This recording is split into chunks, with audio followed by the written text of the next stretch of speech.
ในใดพ่อพี่น้องเอ้ยเบิ่งนี่สภาพเรือนซานของเพิ่นเนาะมันสิล่มเลยนี่ฮะเสาทางนี้ก็กุดเบิดแล้วก็ยังมีว่าอันน่ะ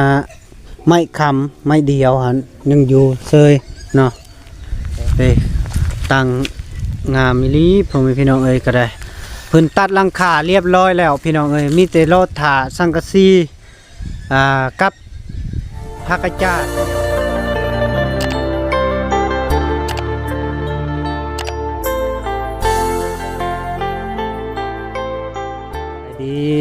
สบายดียามค่อยคำลงแรงพ่อแม่พี่น้องเอ้ยก็ได้ตอนนี้เบาแก้วก็ยังอยู่ที่บ้านน้องอึงน้องตันว่าซั่นพี่น้องเอ้ยก็ได้เบาแก้วก็มาเบิ่งงานเนาะงานเฮือนนี่แหละพ่อแม่พี่น้องเอ้ยที่เบาแก้วฮับกับเบาไลก็ได้พ่อแม่พี่น้องเอ้ยก็ได้กามือที่3แล้วที่พอสร้างพื้นเฮ็ดเนาะพ่อแม่พี่น้องเอ้ยอย่าคอดใส่ก็ยังบ่ฮู้เนาะบ่าวแก้วก็ยังบ่ทันไปเบิ่งเนาะพ่อแม่พี่น้องเอ้ยมีแต่ว่าไปเบิ่งไปชมนํกันเนาะพ่อแม่พี่น้องเนาะไปเบิ่งนํกันเนาะพ่อแม่พี่น้องเอ้ยก็ได้ตอนนี้ก็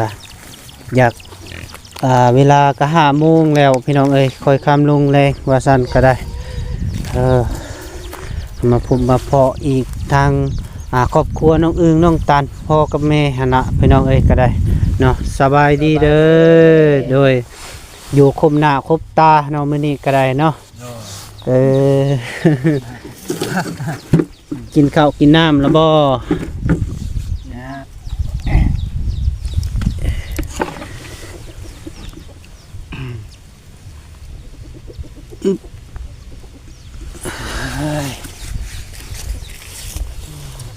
นำคนจักหน่อยเนาะได้แล้วพอก็ได้สบายดีเด้อพ่อแม่พี่น้องเด้อมื้อนี้ก็มาพบมาพอกับครอบครัวน้องอึ้งน้องตันคือเก่าเนาะพ่อแม่พี่น้องเอ้ยก็ได้กับพ่อแม่เนาะก็มาคบหน้าคบตาและว่าซั่นนะพี่น้องเอ้ยก็ได้คอยทำลงแรงเนาะนึ่งข้าวนึ่งน้ำแล้วบ่ถ้าเจ้านึ่งแล้ว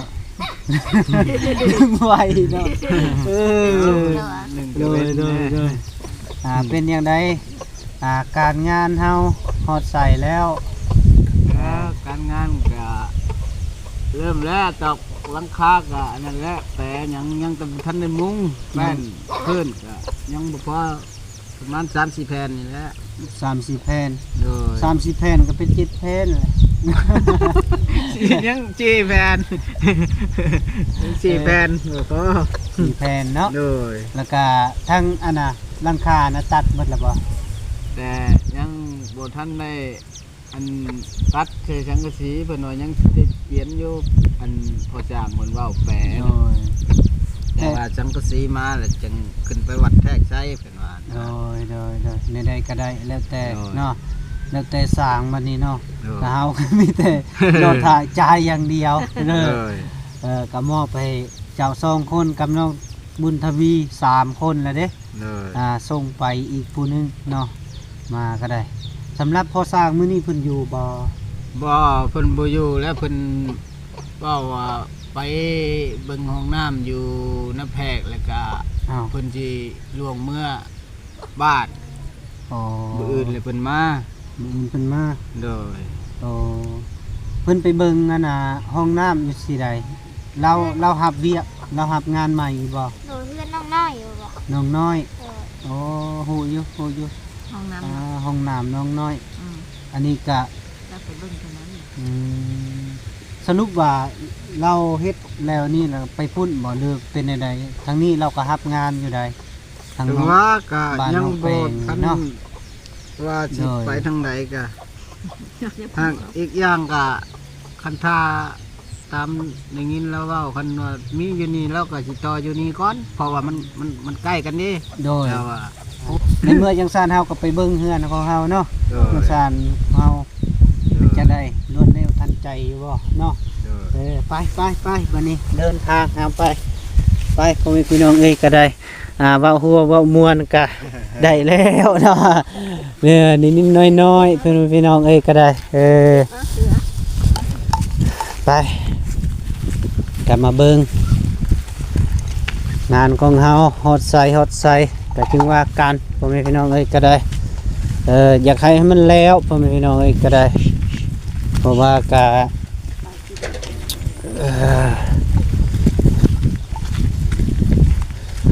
นอนกลางคืนเหรอ บ่อยากให้มันแล้วในใดพ่อแม่พี่น้องเอ้ยเบิ่งนี่สภาพเรือนซานของเพิ่นเนาะมันสิล่มเลยนี่ฮะเสาทางนี้ก็กุดเบิดแล้วก็ยังมีว่าอันน่ะไม้ค้ำไม้เดียวหันยังอยู่เซยเนาะในเมื่อหันก็เราก็เร่งอยู่เนาะก็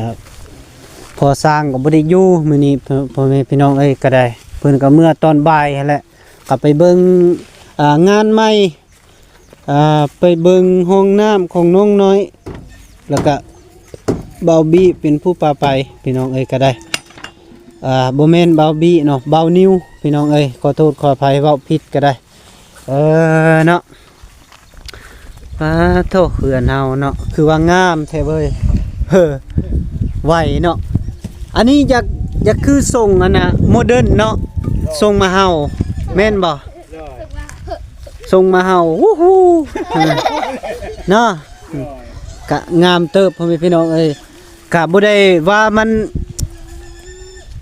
FC บางคนก็เม้นมามันคือน้อยแท้ว่าเฮ็ดอันน่ะคนน่ะ4คนก็บ่ได้น้อยเนาะพ่อแม่พี่น้องเอ้ยมันเก่าเซาปานใดถ้ามีว่าสิเฮ็ด6เซาเนาะหลังจากเฮาเฮ็ด6เซาในเมื่อ6เซามันน้อยเนาะแล้วก็เฮาเฮ็ดเป็น9เซากะ4คูณ5หรือว่า5คูณ4เนาะกลับไปกลับมาก็เป็นเก่าไปเลยนะโอ้รวดเร็วทันใจพ่อแม่พี่น้องเอ้ยโอ้งามหลายเป็นจะได้สิได้อยู่เพื่อนบังลมบังหยังเลยเนาะบัดนี้เนาะมีหยังก็สู้ๆไปนำกันนี่แหละเฮาก็ได้เนาะปลูกอีหยังอันนี้ ปลูกผักหอม ประคอมคือถี่โพด หวานเอาหวานเอาเนาะ กับผักบุผักกาด โดยผักกาด บัว โดยปลูกแบบนี้นั่นแหละบัดแล้วเฮือนน่ะจึงขยายออก โดย ส่วนต้องได้ปลูกผักปลูกหญ้าได้บัดนี้เด้อปลูกผักหลายๆให้พ่อแม่พาปลูกแล้วก็หลังจากเขาปลูกแล้วมันผักงามมีหยังแล้วก็ออกไปขายก็ได้ เวลาวันตลาดก็ออกไปขายยามได้ก็ได้ผักเฮาอะนะเพราะว่าคันเพิ่นได้ฮู้เด้เนาะเพิ่นได้ฮู้บ่นั้นมีผักขายเพิ่นก็มาซื้อเองเนาะผักบัวผักหอมปลอมครับหอมเปผักหอมปนอหย่างหอมปนผักสะระนีคักพ่อแม่พี่น้องเอ้ยโครงการตั้งงามอีหลีพ่อแม่พี่น้องเอ้ยก็ได้เพิ่นตัดหลังคาเรียบร้อยแล้วพี่น้องเอ้ยมีแต่รอถาสังกะสีกับผักกระจาดยังบ่มาพี่น้องเอ้ยก็ได้มีแต่วงกบยังบ่ทันซื้อเอามาเนาะพ่อแม่พี่น้องเอ้ยบางเทื่อเบาแก้วก็สิเอาเป็นเงินให้เพิ่นเนาะพ่อแม่พี่น้องเอ้ยวงกบก็ได้เพราะว่าเบาแก้วก็มันช่วงเวลาก็มันน้อยแน่สมมุติว่าเบาแก้วนี่ก็เลิกการ4 โมงก็อาจสิบ่ทันนะไปซื้อไปให้เพิ่นมีแต่ว่าสิเอาเงินให้แล้วก็ทางค่าสร้างกับเบาแก้วก็สิเอาให้พ่อเพิ่นเอาไว้เองกับแม่เนาะพ่อแม่พี่น้องเอ้ยก็ได้เนื่องจากท่านก็มีแต่ว่ามีหยังก็เพิ่นให้ซื้อเองเบิดเนาะเงินที่เหลือก็เพิ่นก็ซื้อกินเป็นข้าวเป็นน้ำนี่ก็ได้เนาะพ่อแม่พี่น้องเอ้ยก็ได้เนาะคักอีหลีพ่อแม่พี่น้องเอ้ยก็ได้เนาะคักอันนี้ใกล้จะแล้วพี่น้องเอ้ยรวดเร็วทันใจเนาะเพิ่นก็ได้สำหรับพ่อสร้างนี่เพิ่นเฮ็ดคักอีหลีเนาะแน่นหน้าอยู่ติบ่ได้ติงเนาะจักเม็ดก็ความสูงนะของเฮือน ความสูงมีวักเสานี่4 เมตร 50 4 เมตร 50 เสานี่ขึ้นไปปุ๊บก็ประมาณเกือบ5 โดย อันนี้ก็จอดรถจอดได้หยังก็ได้เนาะสะดวกแล้วมันรถไทยก็ได้เนาะคันสมมุติมีรถไทยเนาะแล้วก็อันนี้ก็เป็นรถจักร โดย บัดแล้วอีละใหญ่ก่อนเอาพัวแล้วก็จอดอันนี้ก็ได้ เออโดยอ่าแต่ว่ารถวิโก้นี่ก็ยังเข้าได้เนี่ย ได้แน่ สูงโพสูงเติบเนาะพ่อแม่พี่น้องเอ้ยคักๆอยู่เออเออคักอยู่พ่อแม่พี่น้องเอ้ยโอ้ยงามคักอยู่เลยเสียดายพอสร้างบ่ได้อยู่พ่อแม่พี่น้องเอ้ยคันพอสร้างอยู่แห่งม่วนอันนี้ก็พอสร้างบ่ได้อยู่พ่อแม่พี่น้องเอ้ยก็ได้นะก็ถือว่าอีกยังอีกบ่นานก็น้องๆเพิ่นก็จะได้มีเฮือนใหม่อยู่เลยพ่อแม่พี่น้องเอ้ยก็ได้เนาะคักอีหลีอีหล่ามาพี่สองคนสิถามมายืนนำกันยืนโอเคน้าบ่าวสิถามว่าความพันน้องๆนี่หลังจากได้เฮือนแล้วมีอย่างอีกที่ว่าความพันอยากได้ต่อหั่นน่ะ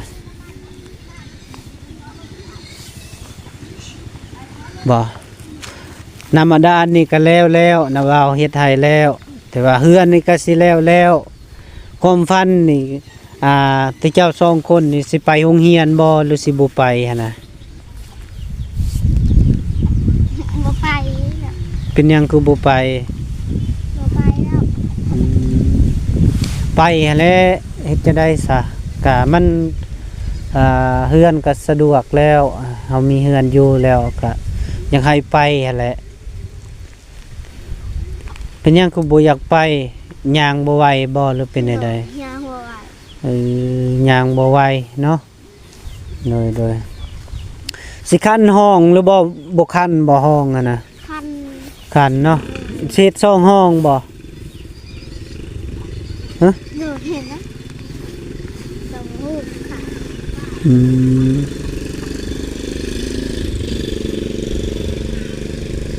คันเอาซองห้องเนาะ เลย แล้วก็ทั้งนุ่มนี่ก็คันมี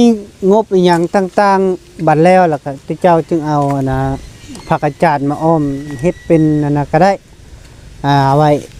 เครื่องคองอันเด้คือต่างๆ แล้วก็หุ่นครัวเด้ซีนึงเข้าอยู่ใส่อยู่ตารางเลยบ่หรือเป็นใด คือพยักคือเลยเพื่อนคือแล้ว ตารางเฮือนเลยเนาะ อะไรที่ตอบแม่นี้ โดย หน่อยหนึ่ง งามเนาะโครงโครงหางอันนี้ก็ได้เนาะเป็นแบบนี้เนาะ โดย ลูกอยู่กลางก็ได้พอทางพึ่งก็ได้โอเคเลยจุดถ่ายรูปกัน1 2 3จิ๊บโอเคได้แล้วมานี่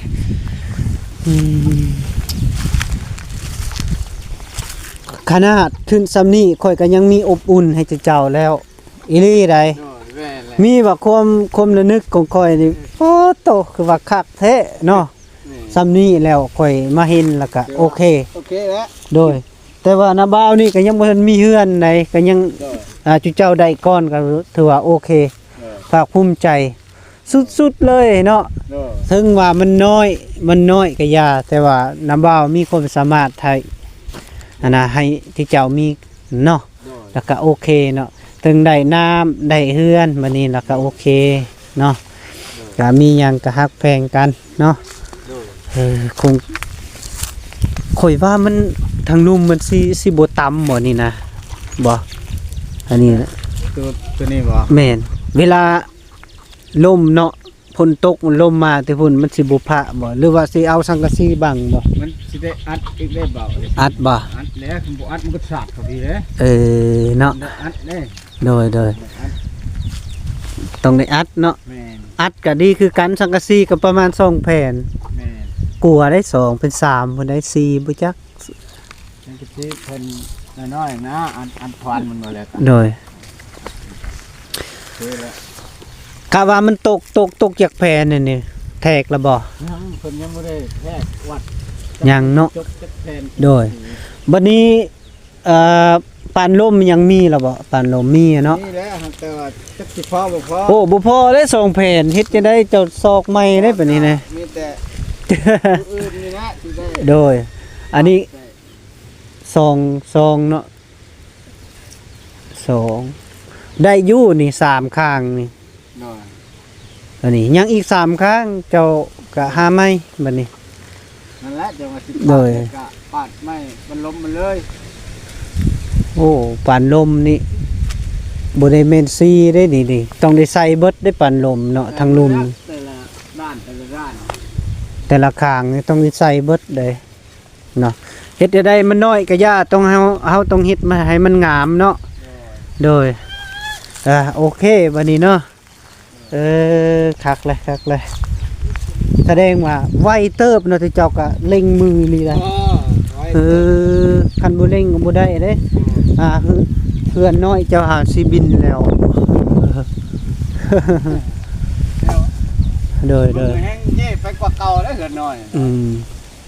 บอกแก้วก็สิเฮ็ดซำนี้แหละดีกว่า เออแล้วแต่เมียอยากได้ใดๆก็สิเฮ็ดให้แล้วก็คันมีงบได้คันบ่มีแล้วก็อยู่ไปอยู่นำไม่เท่า เออโดยโอเคเนาะวันนี้เนาะมีแต่จังซี่เนาะคอยก็สิได้กลับปะแล้ว มีแต่ว่ามือหน้าจึงมายามใหม่แล้วก็มาเบิ่งใหม่เนาะโครงการเฮาจะสำเร็จมือใดก็ยังบ่ทันฮู้ยังบ่ทันเว้าว่ามันสิ้นสุดมือใดเนาะเพราะว่าเฮาก็ยังบ่ทันมุงยังบ่ทันแอมคันว่ามุงกับแอมแล้วนี่ถือว่าแล้วเฮือนเฮาสิได้ขึ้นนะนี่ไหน2โตบ่ได้ตัวงอก็ได้ หยอกเด้อกับว่าเป็นหยังเนาะเฮ็ดแบบผูกคอต่อแขนเฮานี่แหละก็เฮ็ดเล็กๆน้อยๆก็โอเคแล้วเนาะให้ขึ้นก็ได้พอได้ชาวบ้านเพิ่นฮู้ในบอกในบ้านเนาะประมาณนั้นแหละพ่อแม่พี่น้องก็ได้ก็เว้าไปนี่แหละเบาแก้วก็บ่มีคุมเว้าก็เว้าไปเลยๆเนาะโอเคอยู่ดีมีแฮงสุขภาพเข้มแข็งเด้อโดยทุกเจ้าก็ได้โดยน้ำบ่าวก็สิขอเดินทางเมื่อและบัดนี้ได้คอยค้ำลงแรงนี่ก็มืดยันสิบ่ฮอดพุ่นแหละดงเห็นได้เดินทางไกลเนาะโอเคเนาะโดยขอบใจสบายดีเด้อมื้อทุกคนเด้อ